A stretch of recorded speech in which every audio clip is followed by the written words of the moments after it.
नमस्कार, DD news में आप सभी का स्वागत है। मैं हूं ऋतु वर्मा। खबरों को विस्तार से देखें उससे पहले नजर डालेंगे अभी तक के हेडलाइंस पर। प्रधानमंत्री नरेंद्र मोदी ने महाकुंभ में लगाई आस्था की डुबकी। विधि विधान से त्रिवेणी पर मां गंगा का किया पूजन। अब तक 38 करोड़ से ज्यादा श्रद्धालुओं ने किया स्नान।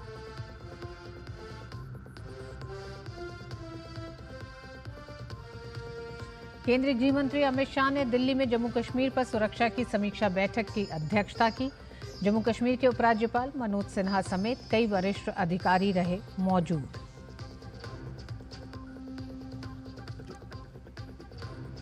दिल्ली में विधानसभा के लिए सभी सीटों पर मतदान जारी। राष्ट्रपति द्रौपदी मुर्मू, उपराष्ट्रपति, सीजेआई, उपराज्यपाल समेत तमाम दिग्गजों ने डाला वोट।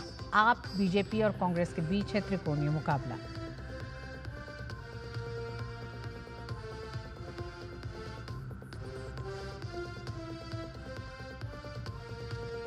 उत्तर प्रदेश के मिल्कीपुर उपचुनाव पर भाजपा और समाजवादी पार्टी की प्रतिष्ठा दांव पर। दोपहर 1 बजे तक 44% से ज्यादा मतदान। तमिलनाडु की इरोड ईस्ट सीट के उपचुनाव के लिए भी मतदान जारी।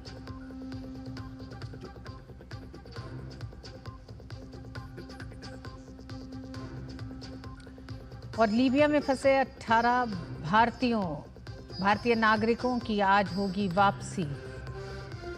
विदेश मंत्रालय ने कहा, सरकार विदेश में रहने वाले भारतीयों की सुरक्षा और कल्याण के लिए प्रतिबद्ध।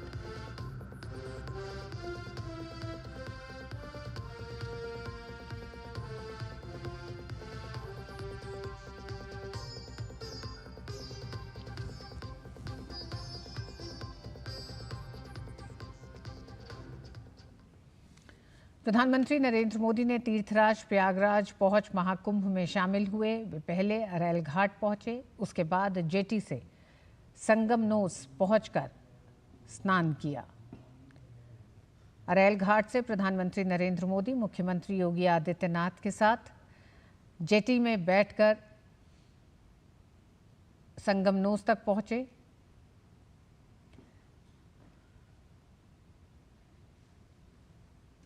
अरैल घाट से जाते हुए मुख्यमंत्री योगी आदित्यनाथ ने प्रधानमंत्री को तमाम व्यवस्थाओं का ब्यौरा दिया।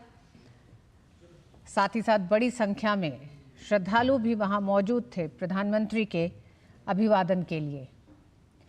उन्होंने मां गंगा, यमुना, अदृश्य सरस्वती के संगम पर पहुंच आस्थापूर्वक स्नान ध्यान किया। प्रधानमंत्री ने संगम को जलांजलि अर्पित की और ध्यान किया।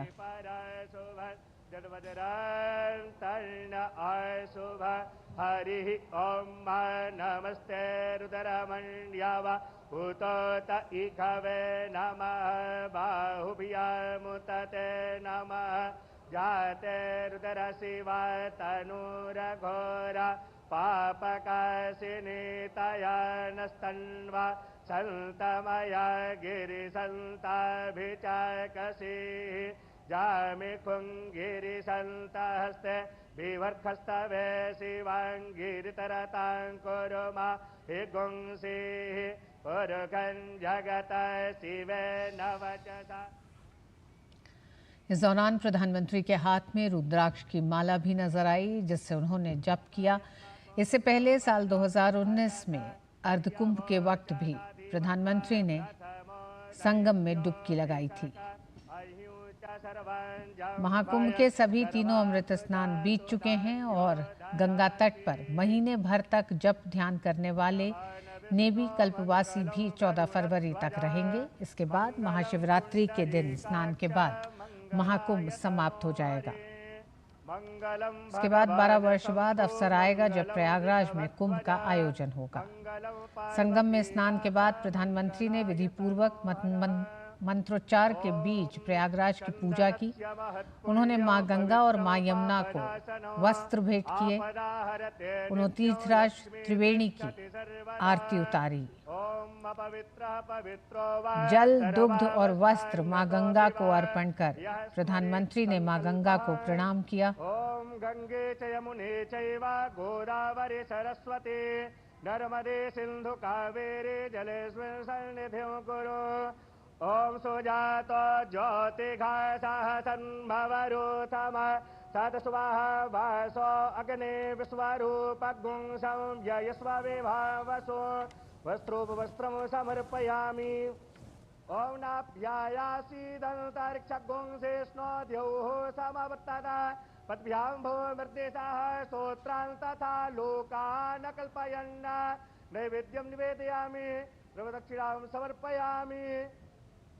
ॐ चन्द्रमा मनसो जातचक्षोः सूर्यो वाजायत श्रोत्राद्वायुश्च प्राणश्च मुखादग्निरजायत। मन में बसा कर तेरी मूर्ति उतारूं मैं मैया तेरी आरती। मांगू तुझसे क्या मैं यही सोचूं मैया जिंदगी जब तेरे नाम कर दी अर्पण। सब कुछ तेरा कुछ नहीं मेरा चिलता है तुझको माँ संसार के। मन में बसा कर तेरी मूर्ति उतारूं मैं मैया तेरी आरती। वेद तेरी महिमा गाए संत करे ध्यान नारद गुणगान करे चेड़ बीड़ा तान।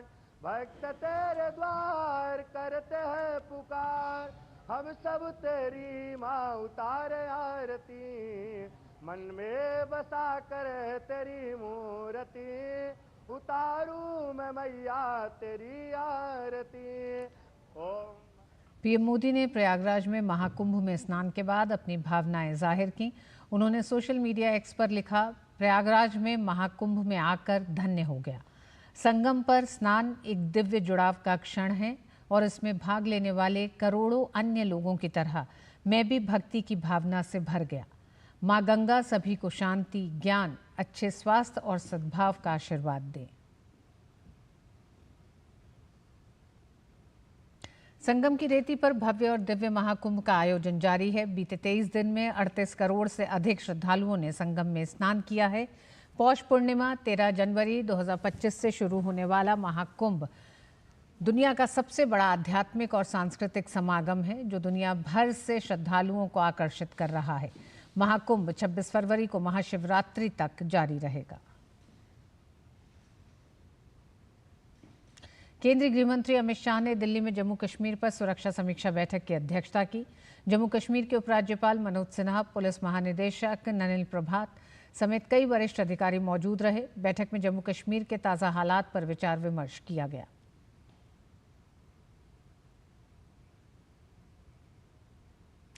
और दिल्ली विधानसभा चुनाव के लिए शांतिपूर्वक मतदान चल रहा है। चुनाव आयोग के अनुसार दोपहर 1 बजे तक दिल्ली में करीब 33% से अधिक मतदान दर्ज किया गया। दिल्ली के करीब 1,56,00,000 मतदाता 699 उम्मीदवारों के भाग्य का फैसला करेंगे। मतदान सुबह 7 बजे शुरू हुआ जो शाम 6 बजे समाप्त होगा। पूर्वी दिल्ली में सबसे ज़्यादा 33% से ज़्यादा मतदान हुआ है, जबकि सेंट्रल दिल्ली में सबसे कम 29% से ज़्यादा मतदान दर्ज किया गया है। दिल्ली के सभी 70 विधानसभा क्षेत्रों में 13,766 मतदान केंद्रों पर मतदान जारी है। आम आदमी पार्टी जहां लगातार तीसरी बार सत्ता में आने की उम्मीद कर रही है, वहीं भारतीय जनता पार्टी और कांग्रेस दिल्ली में फिर से सत्ता में आने की उम्मीद कर रही है। और दिल्ली विधानसभा चुनाव के लिए राष्ट्रपति द्रौपदी मुर्मू ने लोकतंत्र के महापर्व में हिस्सा लेते हुए मतदान किया। राष्ट्रपति द्रौपदी मुर्मू ने नई दिल्ली के डॉक्टर राजेंद्र प्रसाद केंद्रीय विद्यालय में मतदान किया।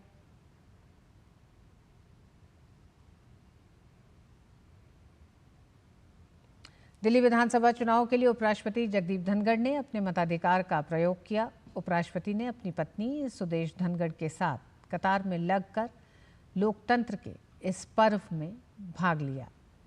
उपराष्ट्रपति जगदीप धनखड़ ने सभी मतदाताओं से भी अपने मताधिकार का प्रयोग करने का आह्वान किया। मतदान सब अधिकारों की जननी है। आज के दिन सभी को मेरी शुभकामनाएं और सभी को आह्वान करता हूं, अपने मत का दान अवश्य करें। प्रजातांत्रिक महायज्ञ के इस महाकुंड में अपने मत के दान को देकर अपनी आहुति दें। मुख्य चुनाव आयुक्त राजीव कुमार ने कहा कि दिल्ली में सभी जगहों पर शांतिपूर्ण मतदान जारी है। मतदाताओं की लंबी लंबी कतारें देखने को मिल रही हैं। साथ ही उन्होंने सबसे मतदान करने की अपील की। हर बूथ पे आपने देखा 4-5 कर्मी बैठे हुए हैं अंदर में, विभिन्न विभागों के हैं, बिल्कुल निष्पक्ष हैं। जितनी भी मेन स्ट्रेंथ यही है कि ये सब कर्मी अपने अलग अलग विभागों से आते हैं, रैंडमाइज होते हैं और बिल्कुल निष्पक्षता से काम करते हैं। सारे पोलिंग ऑफिशियल्स का, सारी सिक्योरिटी फोर्सेस का, एमसीडी का, एनडीएमसी का, सबके लोग बहुत मेहनत से, बहुत शिद्दत से पिछले 1-2 महीने से लगे हुए हैं और सारे आरओज, सारे डिप्टी कमिश्नर्स ऑफ पुलिस सब मेहनत कर रहे हैं और उसी का फल है कि करीब करीब 12-13 हज़ार से ऊपर रैलीज और सभाएं पिछले 1 महीने में दिल्ली में हुई, मतलब पीसफुली हुई। अब तैयारी है पूरी। अब पहले आज वोट का दिन खत्म हो जाए, अच्छे से हो जाए और सबसे पुनः अपील है कि जरूर वोट देने आए। दिल्ली के उपराज्यपाल वीके सक्सेना ने अपनी पत्नी के साथ लोकतंत्र के महापर्व में भाग लेते हुए मतदान किया। उपराज्यपाल ने मतदाताओं से बढ़ चढ़कर मतदान करने की अपील की। राजनिवास मार्ग सेंट जेवियर स्कूल में मतदान के बाद दिल्ली के उपराज्यपाल ने उंगली में लगी स्याही दिखाते हुए वीके सक्सेना के साथ उनकी पत्नी। आज दिल्ली में विधानसभा के चुनाव हो रहे हैं। मैंने पहले भी अपील की थी कि लोग बढ़ चढ़कर इसमें वोट करें। जो फर्स्ट टाइम वोटर्स हैं उनसे भी अपील की थी कि वो भी वोट करें। ये लोकतंत्र का पर्व है। आप 5 साल के लिए अपनी बागडोर किसी को सौंपते हैं, तो इसलिए हर नागरिक जो वोटर है उसको वोट करना जरूरी है। मैं समझता हूं कि दिल्ली की जनता बढ़ चढ़कर वोट करेगी और अपनी सरकार चुनेगी। ये इसलिए भी जरूरी है कि आपके वोट से ही निर्धारित होता है कि आप क्या चाहते हैं अपनी सिटी में, अपनी स्टेट में। लोकसभा में विपक्ष के नेता और कांग्रेस सांसद राहुल गांधी ने भी मतदान किया।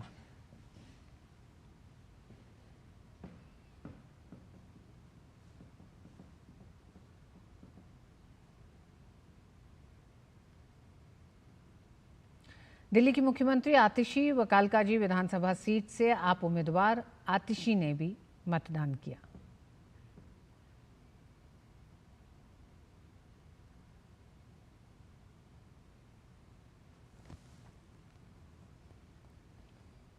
आपके राष्ट्रीय संयोजक और नई दिल्ली विधानसभा सीट से उम्मीदवार अरविंद केजरीवाल ने मतदान केंद्र जाकर परिवार समेत वोटिंग की। मतदान के बाद केजरीवाल ने जनता से दिल्ली के विकास के लिए मताधिकार का प्रयोग करने की अपील की। मैं दिल्ली के सभी लोगों से भी विनती करना चाहूंगा कि सब लोग वोट डालने के लिए निकलें, अपने अपने वोट का अधिकार इस्तेमाल करें।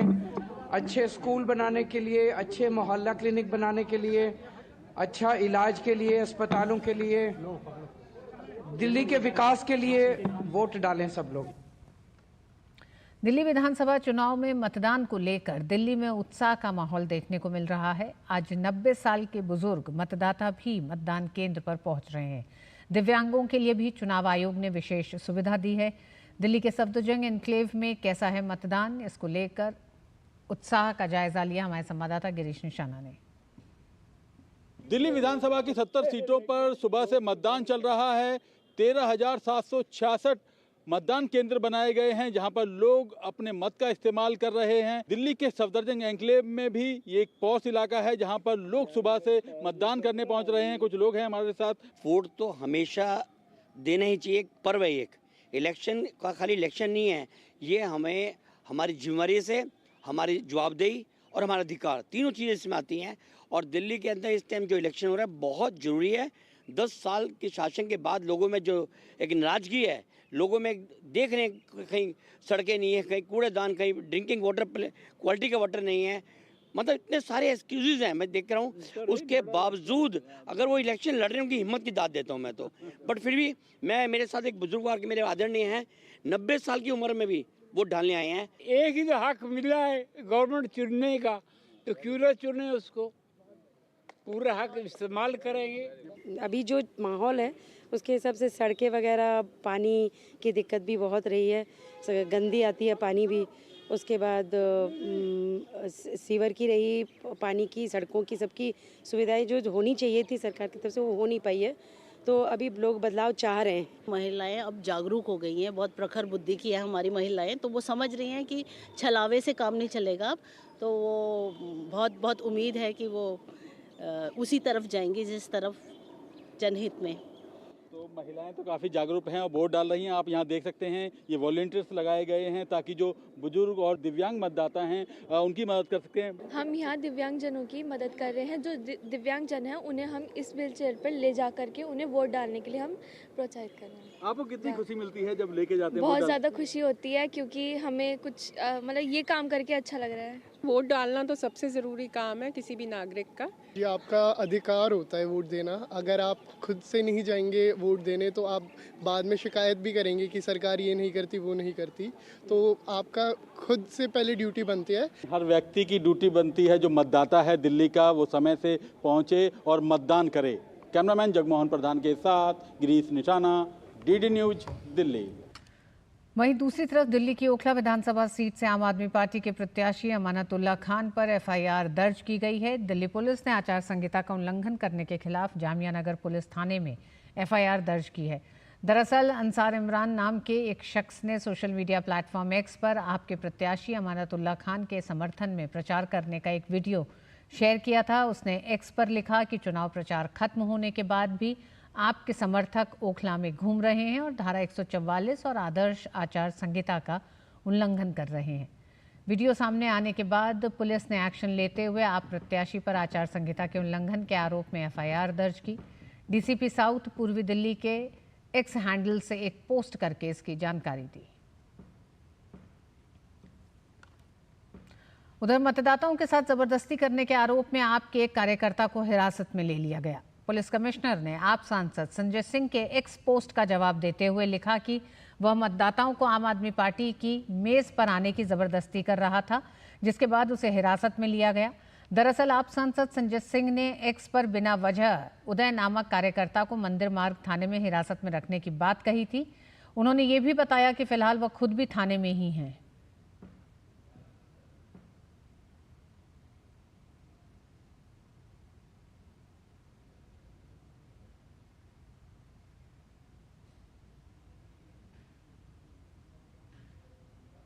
उत्तर प्रदेश की अयोध्या की मिल्कीपुर विधानसभा सीट पर आज उपचुनाव के लिए मतदान हो रहा है। मिल्कीपुर विधानसभा क्षेत्र के 414 बूथों पर सुबह 7 बजे से मतदान जारी है। दोपहर 1 बजे तक 44% मतदान हुआ था।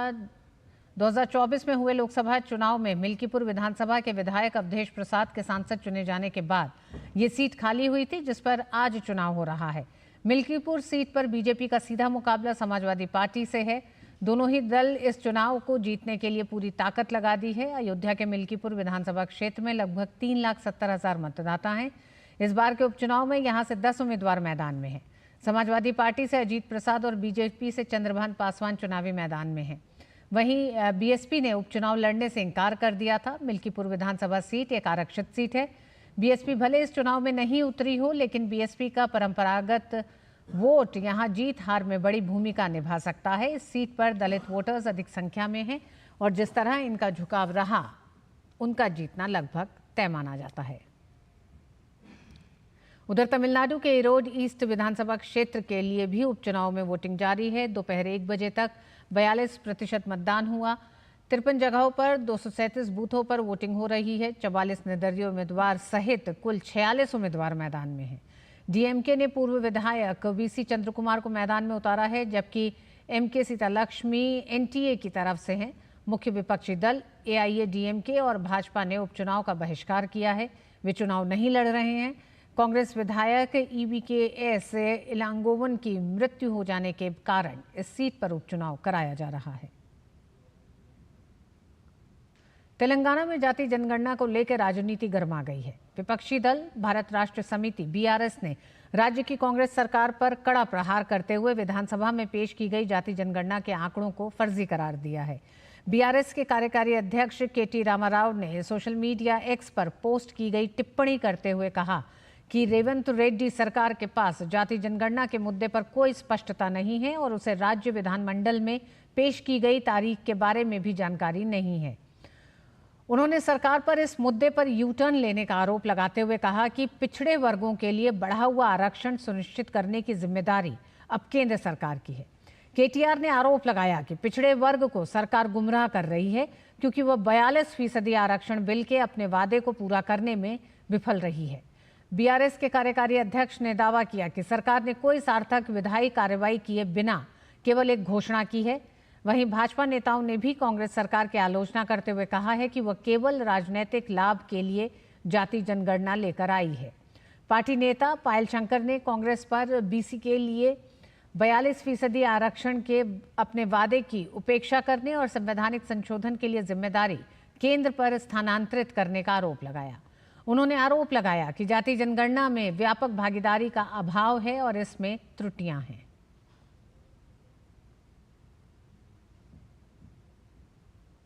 केंद्रीय मंत्री अश्विनी वैष्णव ने ओपन एआई के सीईओ सैम ऑल्टमैन के साथ भारत में ओपन एआई मॉडल के विकास के ऊपर बातचीत की।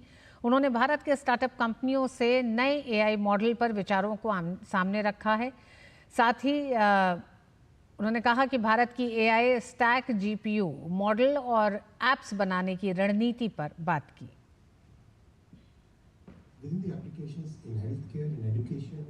in agriculture, in weather forecasting, in disaster management, in transportation, multiple different things we are working.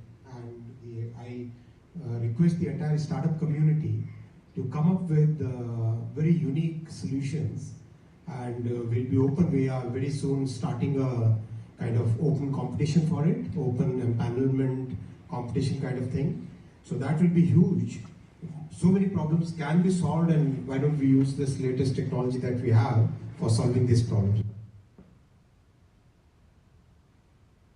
केंद्र सरकार द्वारा 2015 में शुरू की गई सखी वन स्टॉप सेंटर की सुविधा हिमाचल प्रदेश की पीड़ित महिलाओं के लिए वरदान साबित हो रही है।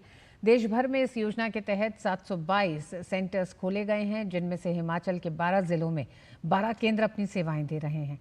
इन केंद्रों में पीड़ित महिलाओं को महिला एवं बाल विकास मंत्रालय द्वारा सहायता प्रदान की जाती है। देखिए खास रिपोर्ट। केंद्र सरकार द्वारा महिलाओं की सुरक्षा और सहायता के लिए संचालित वन स्टॉप सेंटर प्रदेश में भी पीड़ित महिलाओं के लिए वरदान साबित हो रहे हैं। देश के हर जिले में केंद्र सरकार की इस योजना के तहत वन स्टॉप सेंटर्स खोले गए हैं। इन केंद्रों में हिंसा, उत्पीड़न व किसी भी तरह के शोषण का शिकार हुई महिलाएं एक ही स्थान पर सभी आवश्यक सेवाएं प्राप्त कर सकती हैं।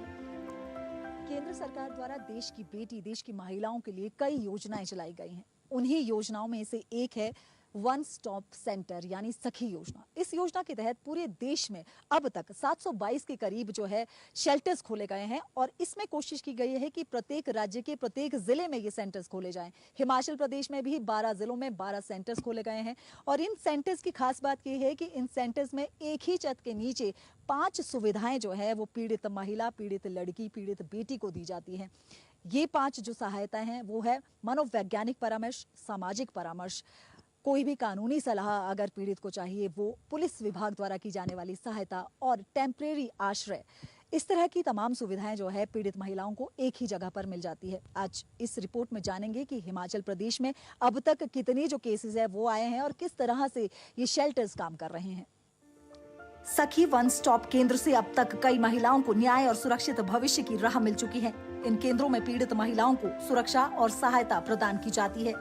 महिला एवं बाल विकास विभाग जिला अधिकारी ममता पॉल ने बताया कि केंद्र सरकार की इस योजना के प्रदेश में बेहतर परिणाम सामने आ रहे हैं। कोई भी महिला अगर किसी को डोमेस्टिक वायलेंस किसी के अगेंस्ट हो रहा है या किसी भी अन्य रूप में उसे पीड़ित किया जा रहा है, उसके साथ घर पे दुर्व्यवहार हो रहा है या समाज के द्वारा उसे नकारा जा रहा है, तो इस तरह की महिलाओं के लिए जो एक सिंगल हम कहेंगे प्लेटफॉर्म है जहाँ पे उसकी हर तरह की जो प्रॉब्लम्स हैं, इश्यूज़ हैं, उनके लिए सल्यूशन जो है वो सखी वन स्टॉप सेंटर के माध्यम से उनको दिया जाता है।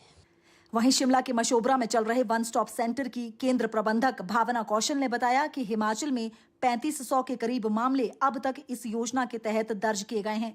उन्होंने बताया कि उनका उद्देश्य महिलाओं और बेटियों को हर संभव सहायता देना है। वुमेन हेल्पलाइन के थ्रू भी कॉल्स आती है और खुद भी हमारे पास केसेस आते हैं, तो उसके बाद महिलाओं का ये कहना है कि थोड़ा हमारे को मतलब सुरक्षित महसूस हो रहा है, तो कभी हम उन्हें पुलिस वालों के थ्रू, जैसे भी उनको ज़रूरत पड़ती है पुलिस वालों के थ्रू या मेडिकल फैसिलिटी, शेल्टर की फैसिलिटी या काउंसलिंग के थ्रू, जो भी उनका डिप्रेशन है या कुछ भी है उसको हम उनको काउंसलिंग के थ्रू।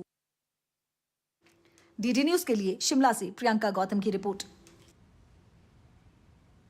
और इस बुलेटिन में बस इतना ही। नमस्कार।